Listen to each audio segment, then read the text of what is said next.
شوف اخوتي، هاد المنطقة راه جات في المغرب، يعني الناس مازالين ساكنين في الديور ديال التراب.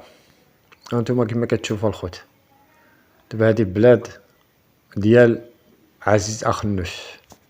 قالك اسيدي حنا قضينا على الفقر. يا شوف اخوتي الناس في كيفاش عايشين، وعزيز اخنوش كيقول لك قضينا على الفقر. ما عرفناش باش قضى على الفقر، وقيلا كنظن وقيلا كيهضر على شي فقر في شي بلاد الاخر، الله اعلم.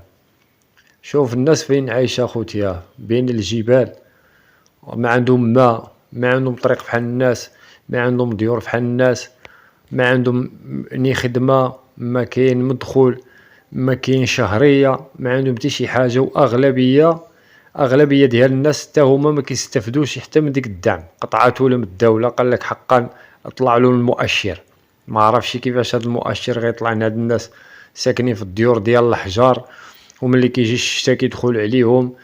لا حول ولا قوه الا بالله، الله ياخذ الحق.